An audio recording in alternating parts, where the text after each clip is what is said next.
Hello.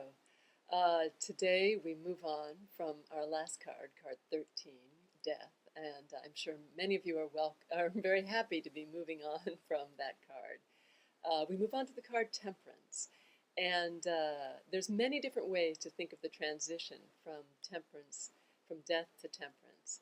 Um, the Temperance is one of my favorite cards. The name of it doesn't really bring up exciting connotations, but it's truly a remarkable card that has many, many layers of meaning and many deep and mystical layers of meaning as well.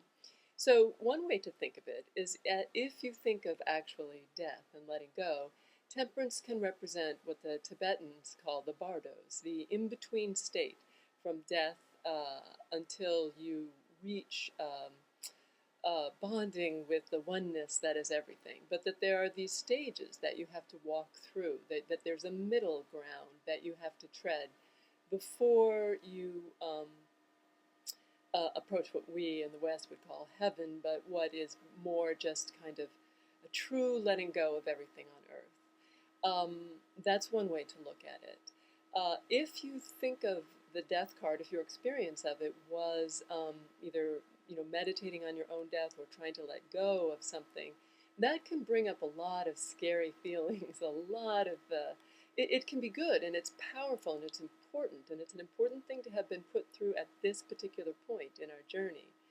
But now we have to blend that awareness that again can be a lot to deal with and a lot to deal with at one time back into something that is more tempered, both in the sense of being prepared, like a steel blade is tempered.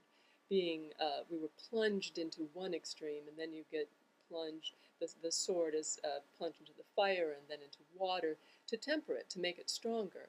So we have to find the middle ground between the extremes we have been looking at, and the extreme of death and the extreme of birth.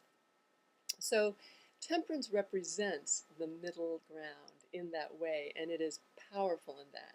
The image it represents in that also meditation. It represents the space, the gap between the in-breath and the out-breath, between one action and another, like what exists in that space, in between one thought and another thought.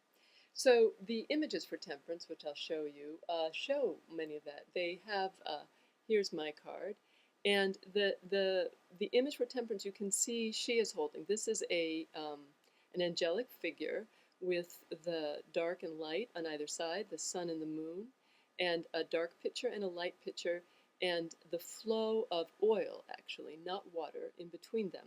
And the flow of oil from one picture to another is often cited as the image for yoga or union with the divine, for meditation.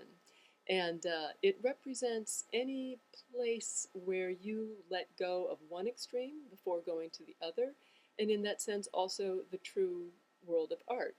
You can see that she has one foot on the land and one foot on the water, and there is the body of a person in the water in this version, which points to the alchemical transformation that temperance brings, and also to the fact of it following death, that this is an alchemical transformation, not the kind of transformation we were talking about with death, but like the turning, the alchemical transformation is the turning of lead into gold. And it's, the lead of the dreadful emotions, of the difficult experiences, turning that into the gold, not of like good experiences and good emotions, but to a middle place where we can experience both, where we can be separate from either identity, either pole that we're so comfortable going to, and be in the middle, which is one of the practices of meditation, to avoid going to either extreme that we tend to think of ourselves in terms of, and to stay in that middle place. Here's the Rider-Waite deck, and you see again the angel with one foot on the water and one foot on the land, and a sunrise in the back, and the two cups with the flow between them. My other one, which has again the same thing, although again day and night, and again, once again, the same thing, two different colored pictures and the angel. Um, and then Crowley's is a little different. He more points to the alchemical transformation, um, and you can see, the fire, the water, the griffin and the lion, and the whole idea of like some sort of alchemical transformation. You do see the two forms of being in the angelic figure there. With the mixing of of the two of the different elements of fire and water to create something like an alchemical change. So today, the way to work with temperance is as it can be many different ways. It's again a deeply meditative card, and it is about the transition from the awareness of death towards the entrance into the Bardos, into the middle states, towards our goal of some sort of step up in awareness. And as much as you can, I mean, one very interesting thing is to watch the gap. Watch the space between breaths. That's a meditative practice. Watch the space between the thoughts that occur in your mind. Watch the space. In that space where there is nothing, where you are no longer in one place and have not yet moved to the other, that is the space where transformation is possible. It's in art, there's a way. If you try to look too hard at the thing that you're trying to draw, for example, your drawing can come out looking kind of forced and awkward. But if you look at the space around it, at the negative space, and this is not a positive negative, the image that you will come up with is often more true and more fresh than the image that you get just by like frantically focusing on the thing that you think you're doing. So with temperance, we have that step back where we look at what's around whatever we're experiencing. We don't go, again, from one extreme to the other.